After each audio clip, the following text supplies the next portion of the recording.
Hello and welcome to our first week on the theme of women in the Bible for Awakened Devotional. This topic is significant because women are so frequently written out of history by men. The biblical texts were almost certainly composed by men, and it was absolutely men who decided which texts would be and wouldn't be included in the biblical canon. Yet over and over again, when we read through the Bible, we see that God is on the side of those who have been oppressed and marginalized. In fact, those that the rest of society looks down upon are the people who become the heroes in God's story. And such is the case with the two stories we'll talk about today. Stories about women who are also foreigners, marginalized on two different fronts, and become the heroes of God's story. The first story is the one that I highlighted in this week's devotional, the Syrophoenician or the Canaanite woman. Now this woman has a daughter who is deathly ill, and the Syrophoenician woman has probably done absolutely everything she can to help her daughter. She has probably explored every avenue available to her, and in an act of desperation, she goes to this person that she has heard good stories about, Jesus, thinking maybe, just maybe, he could help her daughter. Now Jesus is tired. He's been preaching and teaching, he's been traveling, and he's going to someone's house to rest.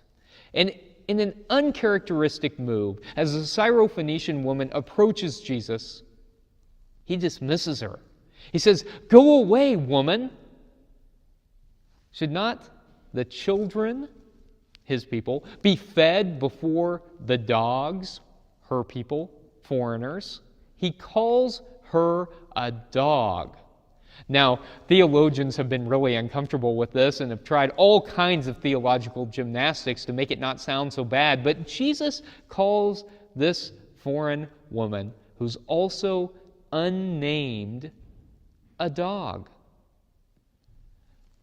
But she doesn't stop.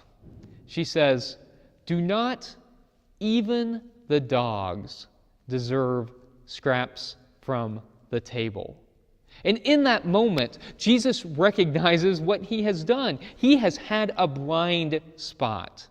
He has had an unconscious bias that this unnamed Syrophoenician woman has helped him to see. And she is the hero of the story. As I said, this makes a lot of people uncomfortable, but not me. I love this story because it shows me that even Jesus, the person who we strive to model our lives after, even Jesus had a blind spot, which means that we certainly do. And we always are trying to do this work of recognizing those places where we can do better. This is a very human Jesus, and the story is a very hopeful story. The other story I want to highlight is the story of Ruth. And if you haven't read the book of Ruth, it's a very easy read. It's well written. Scholars think that it was written by someone who is highly educated. And it's also short. The story of Ruth is another story of a woman foreigner. In this story, Ruth's husband dies. And her mother-in-law, Naomi, who's an Israelite, has also had a husband who has died, and Ruth chooses to stay with her mother-in-law. And this is an incredible story because these are two marginalized women who choose to stick together, to bond together. And they go and they gather wheat from the field. This was a practice in the ancient world to allow foreigners and people who were impoverished to go and collect the wheat that was remaining. And Ruth encounters a relative, Boaz. And Ruth, with Naomi's encouragement, seduces Boaz. She uses what is available to her to secure her future. It says she lies at his feet, but that's a euphemism for sex. And so she uses what is available to her to secure her financial future and ultimately marries Boaz. She is the hero of the story who helps not only herself but her mother-in-law to survive.